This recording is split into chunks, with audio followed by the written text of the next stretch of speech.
اور کس طریقے سے اسے بڑا کرتی ہے۔ تو ناظرین، قرآن حکیم کی اس آیت سے ظاہر ہوتا ہے کہ ماں کو بالخصوص، کیونکہ جنت ماں کے قدموں تلے ہوتی ہے۔ ناظرین، ایک بار حضور صلی اللہ علیہ وسلم کے زمانے میں ایک صحابی نے اپنی والدہ کو اپنی کمر پر اٹھا کر خانہ کعبہ کا طواف کروا رہا تھا، تو اس نے حضور صلی اللہ علیہ وسلم سے پوچھا کہ کیا اس طرح سے میں نے اپنی والدہ کا حق ادا کر دیا؟ تو آپ صلی اللہ علیہ وسلم نے فرمایا کہ ایک سانس کا بھی حق ادا تم نے نہیں کیا۔ یعنی ماں کا اپنی اولاد پر اس قدر حق ہے کہ ساری زندگی بھی آپ اگر خدمت کرتے رہیں تو ایک سانس کا حق بھی ادا نہیں ہوتا۔ ایک اور بار حضور صلی اللہ علیہ وسلم کے زمانے میں ایک صحابی نے آپ آقائے دو جہان محمد صلی اللہ علیہ وسلم سے پوچھا کہ مجھ پر حسن سلوک کا سب سے زیادہ حقدار کون ہے؟ تو آپ صلی اللہ علیہ وسلم نے فرمایا کہ تمہاری ماں۔ اس صحابی نے پھر پوچھا کہ ماں کے بعد میرے حسن سلوک کا سب سے زیادہ حقدار کون ہے؟ تو آپ نے پھر فرمایا تمہاری ماں۔ تیسری بار اس نے پھر پوچھا کہ ماں کے بعد میرے حسن سلوک کا سب سے زیادہ حقدار کون ہے؟ تو آپ صلی اللہ علیہ وسلم نے پھر فرمایا کہ تمہاری ماں۔ اور چوتھی بار جب صحابہ کرام نے یہ پوچھا کہ آپ مجھے بتائیں کہ میری ماں کے بعد حسن سلوک کا سب سے زیادہ حقدار کون ہے، تو آپ صلی اللہ علیہ وسلم نے چوتھی بار فرمایا تمہارا باپ۔ جی ہاں، یہیں سے ظاہر ہوتا ہے کہ ماں کی کیا اہمیت ہے۔ ناظرین، اس سے ظاہر ہوتا ہے کہ حضور صلی اللہ علیہ وسلم کے تمام فرمانوں کا جو خلاصہ ہے وہ اس بات میں ہے کہ جب تم اپنی ماں کے قدموں کو چوم رہے ہوتے ہو تو تم یہ مت سمجھو کہ تم کسی انسان کے قدم چوم رہے ہو، بلکہ تم یہ سوچو، یہ خیال کرو اور یہ احساس کرو کہ تم اس وقت جنت کی چوکھٹ کو چوم رہے ہو۔ جی ہاں، آپ کو معلوم ہے کہ جو جنت ہے وہ ماں کے قدموں تلے ہے۔ ناظرین، حضور صلی اللہ علیہ وسلم نے ایک بار حضرت عمر فاروق رضی اللہ تعالیٰ عنہ کو بلایا اور ساتھ میں حضرت علی رضی اللہ تعالیٰ عنہ کو بھی بلایا۔ تو پھر حضور صلی اللہ علیہ وسلم نے عمر کو مخاطب کر کے فرمایا کہ اے عمر، تمہارے دور میں ایک شخص آئے گا جس کا نام اویس کرنی ہوگا، اور قبیلہ اس کا مرات ہوگا، اور شاخ اس کی کرن ہوگی، رنگ اس کا کالا ہوگا، اور قد اس کا درمیانہ ہوگا، اور چہرے پر سفید رنگ کا ہوگا، یعنی چہرے پر سفید رنگ کا نشان ہوگا۔ اور جب وہ تمہارے پاس آئے تو تم اس سے دعا کروانا، اور علی رضی اللہ تعالیٰ عنہ کو بھی مخاطب کر کے کہا کہ تم بھی اس سے دعا کروانا۔ تو حضرت عمر فاروق رضی اللہ تعالیٰ عنہ بہت حیران ہوئے، کیونکہ حضرت جس نے حضور صلی اللہ علیہ وسلم نے جس آنکھ نے حضور صلی اللہ علیہ وسلم کو دیکھا ہوتا ہے وہ صحابہ کرام ہوتے ہیں۔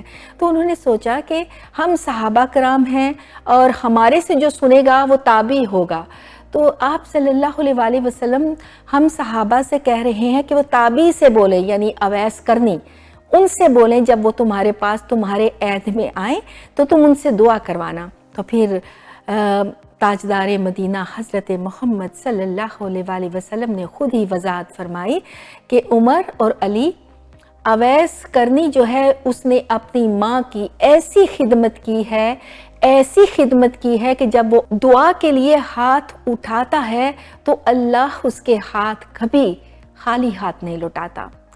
تو ناظرین، اس کے بعد حضرت عمر فاروق رضی اللہ تعالیٰ عنہ کا دور شروع ہوا، اور ہر سال وہ حج کے موقع پر اویس کرنی کو ڈھونڈتے، اور لیکن انہیں اویس کرنی نہیں ملے۔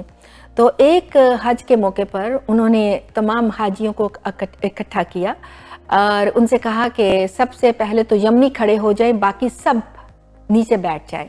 تو یمنی کھڑے ہوئے اور باقی سب نیچے بیٹھ کے پھر حضرت عمر فاروق رضی اللہ تعالیٰ عنہ نے سب کو بہت غور سے دیکھا اور پھر کہا کہ اب یمنی بیٹھ جائیں، مرات والے کھڑے ہو جائیں۔ تو پھر یمنی بیٹھ کے اور مرات والے کھڑے ہو گئے۔ پھر اس کے بعد آپ رضی اللہ تعالیٰ عنہ نے کہا کہ اب مرات والے بیٹھ جائیں، کرن والے کھڑے ہو جائیں۔ تو